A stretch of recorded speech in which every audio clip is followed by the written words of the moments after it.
There was a half-naked man eating yogurt in my bed, and he said, my mother told him he could sleep there. And then it got worse.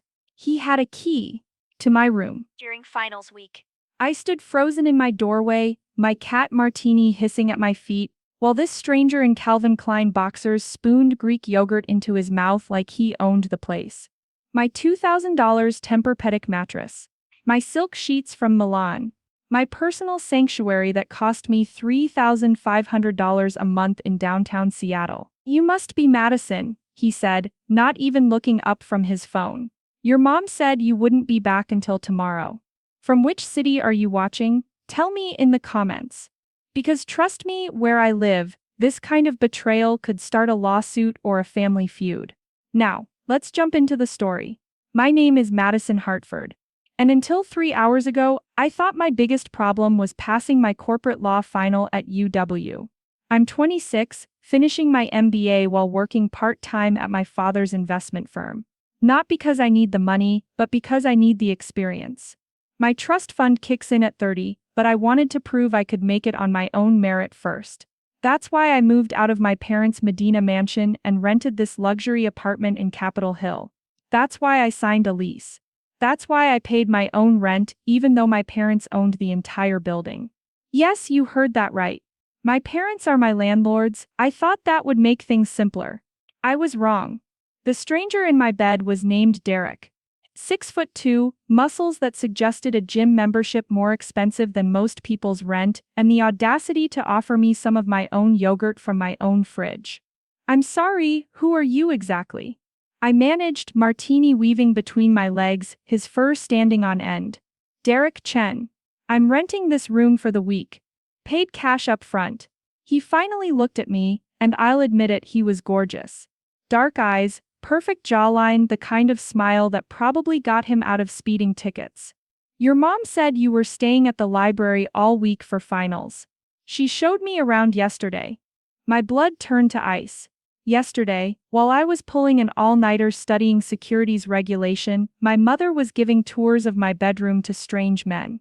Get out, I said, my voice surprisingly steady. Now. Derek raised his hands in mock surrender, yogurt spoon still in one. Hey, I paid for the week, take it up with your mom. I'm just trying to enjoy my vacation. Vacation. In my bed, during the most stressful week of my academic career. I pulled out my phone, hands shaking, and called my mother. She answered on the third ring, classical music playing in the background. Probably at her Pilates studio. Madison, darling, how are your studies going? Why is there a man in my apartment? A pause, then that laugh. That dismissive tinkling laugh that made me feel like I was 5 years old again, asking why Daddy missed my piano recital. Oh, that must be Derek. Lovely young man. Tech entrepreneur from San Francisco. He's paying $500 a night, can you believe it? Your room was just sitting empty while you studied, so I thought, you thought you'd rent out my apartment? The one I pay rent for? Technically, sweetie, we own the building. And you've been practically living at the library. It seemed wasteful to leave such a beautiful space empty. Besides, we're donating the money to charity. Charity, right. The same way her $50,000 shopping sprees were supporting local businesses. Mother, I need you to tell him to leave. Now, don't be dramatic, Madison, it's just for a few more days. You can sleep in your old room here if you need to. But here's what she didn't know, what she'd clearly never bothered to read when she co-signed my lease 6 months ago. I hung up on her. First time in my life. Derek was now standing pulling on a Harvard Law t-shirt because of course he was. Look, Madison, I can find a hotel if this is really a problem. But I did pay your mom in advance, so, stay there, I commanded, scrolling through my phone to find the PDF of my lease. Don't move. Martini jumped onto my desk, knocking over a stack of textbooks, clearly as agitated as I was. This cat had been with me through undergrad, through my first heartbreak, through the night I decided to strike out on my own. He knew when something was wrong. And something was very, very wrong. I found it. Page 47 of my lease agreement. The addendum I'd insisted on when I signed. The one my father had laughed at, calling me overly cautious and too much of a lawyer already. Addendum 3.2, Subletting Clause. The tenant, Madison Hartford, maintains exclusive rights to sublet, share, or otherwise allow occupancy of the premises at 1847 Pine Street, Unit 4A. The landlords, despite ownership of the property, may not independently authorize, suggest, or execute any subletting arrangement without written consent from the tenant. Any violation of this clause constitutes a material breach of contract, subject to immediate lease termination and statutory damages. Both my parents' signatures were at the bottom. Notarized. Dated. Legal. I screenshot the page and opened a new text to my father. He was the businessman. He'd understand consequences. Dad, Mom illegally sublet my apartment. See attached lease clause. I'm calling our family lawyer unless Derek Chen is out within the hour. My phone rang within seconds. Not Dad, Mom. Madison Elizabeth Hartford, don't you dare threaten us with lawyers. You violated my lease, Mother. My legal lease, the one you signed. We own that building. And I'm your legal tenant. You can't just. That's when Derek dropped the coffee mug. My favorite mug. The one from my trip to Paris last summer. It shattered across my hardwood floor, brown liquid spreading like blood. Sorry. Derek called out, grabbing paper towels from my kitchen like he lived here. I'll replace it. But what would you have done here? Let the stranger stay, or call the cops on your own family. Tell me in the comments, because I was about to make a choice that would change everything. I hung up on my mother again and called the property management company. Yes, my parents owned the building, but they used a management firm to handle the day-to-day operations. The manager, Robert, had always been professional with me. Miss Hartford, what can I do for you? Robert, I need to report an illegal sublet in Unit 4A. Silence. Then your unit. Yes. My parents authorized someone to stay here without my consent. It violates Addendum 3.2 of my lease. I see. This is rather unusual. Is it illegal or not, Robert? I could hear him typing, probably pulling up my lease. Derek was now in my kitchen, making himself a sandwich with my organic turkey and my artisan bread. Martini had positioned himself on the counter, yellow eyes tracking Derek's every movement like a security camera. Miss Hartford, you're correct. This is a violation, a serious one. State law requires me to issue a formal notice. To your parents. Then issue it. This could escalate to eviction proceedings against the owners. Your parents. I understand. More typing. There's also the matter of the illegal income. If Mr. Chen paid them directly for unauthorized occupancy, that's rental fraud. You could press criminal charges. Criminal charges. Against my own parents. Derek must have sensed the shift in energy because he stopped mid-bite. Hey, everything okay? No. Nothing was okay. I was standing in my own apartment talking about potentially sending my parents to court, while a stranger ate my food and my cat looked at me like he knew this was all going to end badly. Send the notice, Robert. The cure or quit notice gives them 24 hours to remedy the situation or face legal action. Should I? Send it now. Email and certified mail. I ended the call and turned to Derek, who was now looking genuinely concerned. You need to leave, I said. Look. Madison, I don't want to cause problems with your family. But I did pay for the week and I have nowhere else to go. Every hotel in Seattle is booked for the tech conference. The tech conference, of course. My mother had probably charged him triple the normal rate, knowing the city was packed. My phone buzzed. A text from my father. What the hell did you just do? Robert sent us a legal notice. Your mother is having a panic attack. Good. I thought. Let her panic. Let her feel what I felt walking into my own space and finding it violated. But then came the next text. We're coming over. All of us. Family meeting. Now, all of us. That meant my younger brother too. Chase, the golden child who could do no wrong. Who was probably going to take their side like he always did. Pause now and tell me. Who do you think the landlord will side with in the end? The tenant with the legal lease or the owners with the money and power? Comment your guess below, because this was about to get complicated. They arrived like a storm. My mother in her tennis whites, my father in his golf attire, clearly pulled from their Saturday afternoon at the country club. Chase trailing behind in his med school scrubs, because he always had to remind everyone he was becoming a doctor. Derek had retreated to my bedroom, which made my skin crawl, but at least he was out of the immediate blast zone. Martini had disappeared under my couch. Smart cat. Madison, this is ridiculous. My mother started, not even greeting me. Calling lawyers? Threatening legal action against your own family? You rented out my home without my permission. It's not your home, my father interrupted. We own it. I'm a legal tenant. Look at the lease you signed. You manipulated us into signing that addendum, my mother accused. You knew we wouldn't read all 50 pages. That's not manipulation. That's you being negligent. Chase finally spoke up. Maddie, come on. It's just a room. You weren't even using it. I wasn't using it.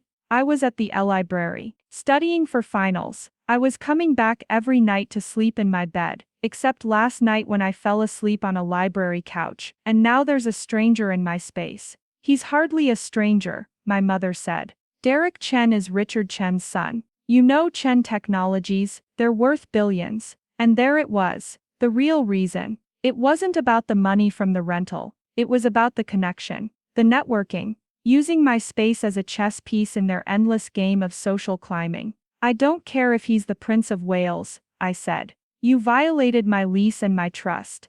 My father's phone rang. He answered, his face growing darker with each word. Yes.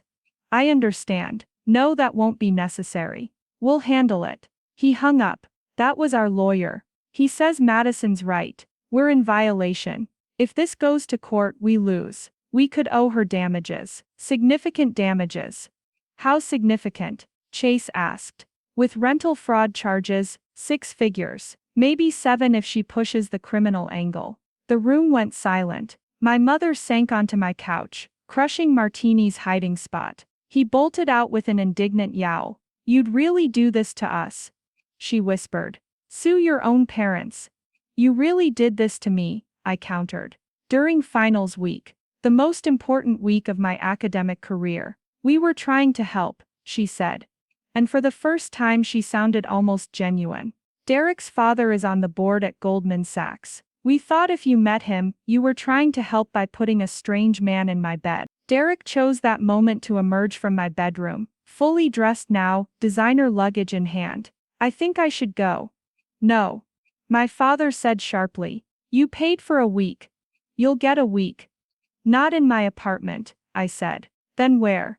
My mother demanded. Every hotel is booked. You want us to put Richard Chen's son on the street? Do you know what that would do to our reputation? Their reputation, not my safety, not my comfort, not my academic success. Their reputation. This is when everything shifted. When I realized I held all the cards, and they knew it. Here's what's going to happen, I said, channeling every negotiation class I'd ever taken. Derek leaves. Now, you refund his money and find him alternative accommodation. I don't care if you have to put him in your own house. Absolutely not. My mother started, but I cut her off. I'm not finished. You're going to pay for a hotel suite for me for the rest of finals week, since my space has been compromised. The 4 seasons will do. That's $1,500 a night. Chase protested. Should have thought of that before you committed rental fraud. Also, you're going to install a new lock on my door, one only I have the key to. And you're going to put in writing that this will never happen again. My father was doing calculations in his head. I could see it in his eyes. The cost of my demands versus the cost of a lawsuit. And if we agree to this? He asked. I don't press charges. I don't sue. We pretend this never happened. This is extortion. My mother hissed. No, this is negotiation.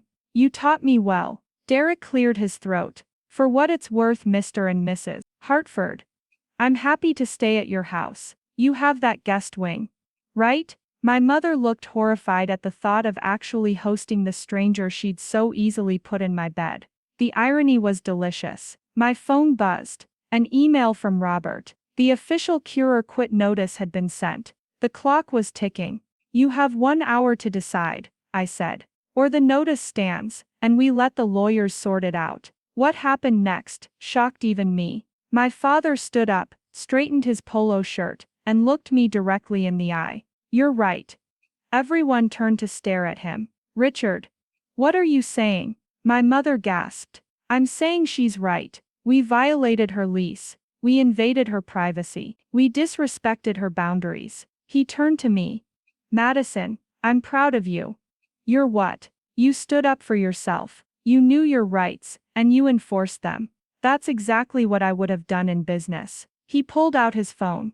I'm booking you the Four Seasons penthouse suite. My treat, not because you're forcing me, but because you deserve it after what we put you through. My mother looked like she'd been slapped. Chase's mouth was hanging open. Even Derek looked surprised. Furthermore, my father continued, I'm transferring the deed to your unit into your name. Free and clear. You'll own it. Not us. Then this can never happen again. Richard. My mother shrieked. That's a $2 million property. And Madison is our daughter who we just betrayed during the most important week of her academic career. Consider it an early inheritance. And an apology. I felt tears prick my eyes. In all my 26 years, my father had never apologized for anything. Not for missed recitals, forgotten birthdays, or broken promises. And now here he was. Not just apologizing but making amends in the most dramatic way possible. Dad, I don't need. Yes, you do. You need to know that your space is yours, that your boundaries matter, that your success is more important than our connections.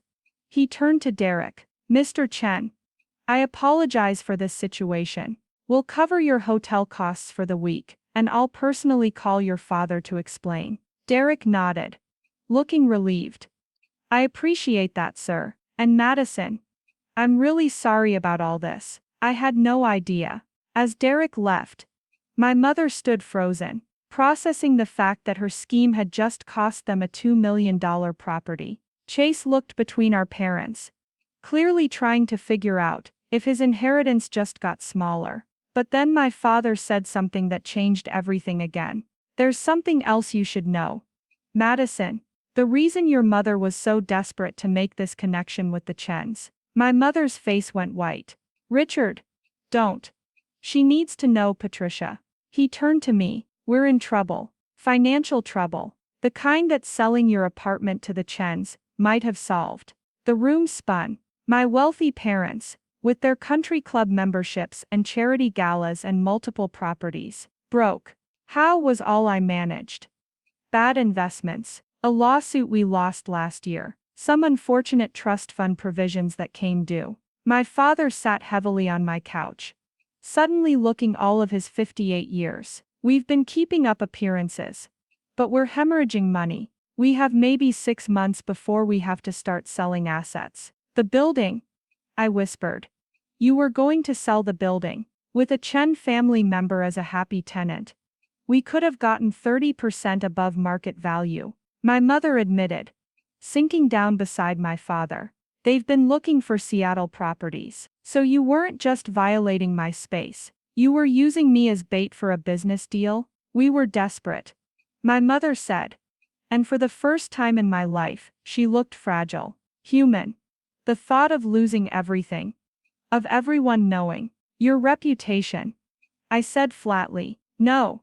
She said, tears starting to fall. Your respect, Chase's future, the foundation I've built for disadvantaged kids. It all goes away if we go bankrupt. Martini, sensing the emotional shift, emerged from wherever he'd been hiding, and jumped into my lap. His warm weight grounded me as I processed this revelation. How much do you need? I asked. 8 million to stabilize. 12 to be comfortable again. My father said. I did quick math. My trust fund would unlock 4 million when I turned 30. Not enough. Even if I gave them everything, it wouldn't be enough. I'll help. Chase said suddenly. When I finish my residency, I'll help. That's 5 years away. My father said gently. We don't have 5 years. This is when I made a decision that would haunt me, or save me. I'm still not sure which. Don't sell the building, I said. I have a better idea. Everyone looked at me. We turn it into luxury short-term rentals. Legally. Properly. With property management, cleaning services. The works. This week proved there's demand. The tech conferences alone could net us millions annually. Madison. My mother started. That's not. It's brilliant, my father interrupted. But we'd need initial capital for renovations, marketing, legal setup. I know someone, I said, pulling out my phone. From business school. Her family runs the largest short-term rental management company on the West Coast. She's been looking for Seattle properties. You'd do this? My mother asked, after what we did. On one condition. I run it. Full control. You're silent partners. You're still in school. Chase protested. For 3 more weeks. Then I have my MBA. And a business that could save our family. My father stood and extended his hand. Deal. I shook it, feeling the weight of what I'd just committed to. But there was one more thing. And Derek Chen stays for his week. In Chase's old unit. We honor the commitment. Just not in my space. But my mother started. He's Richard Chen's son. We treat him like gold. Show him the business plan. Maybe get him to invest. But properly this time. Transparently. My father actually smiled. You're going to surpass us all, aren't you? That was always the plan. As my family left to move Derek's things and grovel appropriately, I sat with Martini, staring at the broken coffee mug still on my floor. In the span of 2 hours, I'd gone from victim to victor to CEO of a family business that didn't exist yet. My phone buzzed. A text from an unknown number. This is Derek. Your dad gave me your number. I'm interested in the investment opportunity. Also, you're kind of amazing. Dinner after your finals. I looked at Martini. He slow blinked at me, which in cat language meant approval. Or maybe he was just tired of the drama. What would you do? Trust the stranger who'd been in your bed? Go into business with the parents who betrayed you? Comment below. Because I was about to do both. 3 weeks later, I sat in the Four Seasons penthouse suite my father had extended through my finals, looking at 3 things. My diploma MBA with honors, a business contract making me CEO of Hartford Luxury Rentals, and a text from Derek asking if I was free for that dinner. I'd aced my finals. Turns out channeling family betrayal into academic fury was surprisingly effective. My corporate law professor even commented that my essay on tenant rights was passionate and thoroughly researched. If only he knew. The business was already profitable. We'd converted 3 units in the building. And they were booked solid through the summer. Derek's father had invested $2 million after Derek vouched for us. The irony that my mother's scheme actually worked. Just not how she planned. Wasn't lost on anyone. But here's the twist that nobody saw coming. Including me. That night, going through property documents to prepare for the renovation, I found something. A second addendum to my lease. One I hadn't written, one my parents hadn't signed, one that had been added by the previous owner before my parents bought the building. It stated that Unit 4A, my unit, could never be sold separately from the building. It was a permanent fixture, a poison pill that made my father's grand gesture of giving me the deed meaningless. He couldn't have given it to me even if he'd wanted to. He knew. He had to have known. His apology, his pride in me standing up for myself. Even the offer to transfer the deed. It was all theater. He knew he couldn't actually give me the apartment, so he offered it knowing I'd be grateful for the gesture without ever collecting on it. I sat with this information for 3 days. Martini was my only confidant, purring against my side. As I wrestled with what to do, in the end I did nothing. Or rather, I did everything. I took over the business. I made it wildly successful. I had dinner with Derek, which turned into drinks, which turned into a relationship that was complicated and thrilling, and nothing like I expected. Within 6 months, we'd saved my parents from bankruptcy and made them wealthier than before. But I kept the original lease with my addendum, and I kept the knowledge of theirs, because now I knew who my parents really were. Masters of manipulation who'd taught me everything they knew, whether they meant to or not. The student had become the teacher, and the game was far from over. 6 months after that finals week from hell, I stood in my apartment, the one I didn't actually own but controlled completely. Derek was making breakfast in my kitchen, this time with permission. Martini was supervising from his perch on the counter. My parents were in Hawaii, spending the profits from our family business. Chase had even apologized, eventually admitting he'd been wrong to dismiss my boundaries. He was dating one of our regular renters now, a surgeon from Tokyo who booked the penthouse monthly. But here's what I learned, and what I want to leave you with. Sometimes the people who are supposed to protect your space will violate it. Sometimes family will choose money over your comfort.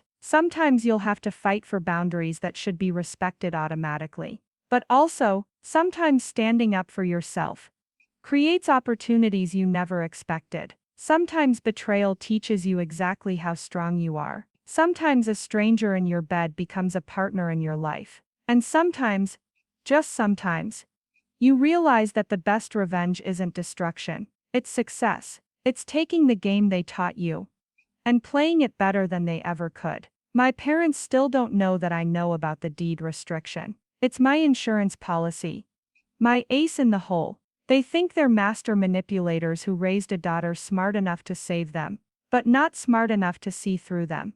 They're half right. If you stayed till the end, tell me, would you ever forgive your parents for something like this? Would you have taken the business deal?